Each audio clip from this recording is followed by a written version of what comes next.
Terungkap Mimin dan Tuti sudah 5 tahun tak berkomunikasi karena konflik yayasan, berujung pembunuhan.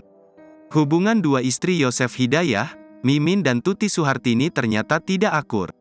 Seperti diketahui, kasus pembunuhan Tuti Suhartini dan Amalia Mustika Ratu di Subang sempat jadi misteri kini akhirnya terungkap.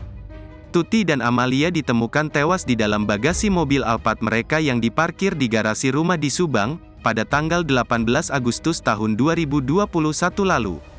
Penelusuran tribunjakarta.com, jauh sebelum ditetapkan jadi tersangka, hubungan Tuti dan Mimin ternyata tidak akur. Fakta soal hubungan tak harmonis keluarga Tuti Suhartini dengan Mimin sempat diungkap Yeti Mulyati, kakak pertama almarhumah Tuti. Yeti menuturkan Mimin pernah mengirim teror pada adiknya.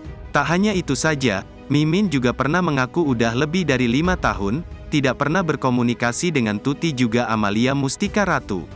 Namun diungkap Mimin, ia memang tidak akur dengan korban lantaran Yayasan Bina Prestasi Nasional. Mimin yang bertindak sebagai pendiri yayasan tersebut tiba-tiba perannya sebagai bendahara digantikan oleh Tuti.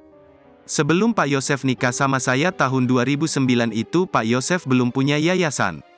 Kita yang berjuang sekolah, kita cari siswa.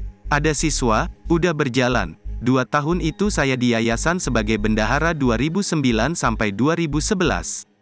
Setelah itu diganti, saya tidak tahu, ungkap Mimin. Diketahui, Yayasan Bina Prestasi Nasional merupakan yayasan yang dirintis oleh Yosef dan istri keduanya, Mimin, pada 2009 lalu. Mimin sempat menjadi bendahara yayasan selama 2 tahun, tetapi posisinya sempat digantikan oleh istri pertama Yosef, Tuti Suhartini. Download Tribun X sekarang, menghadirkan lokal menjadi Indonesia.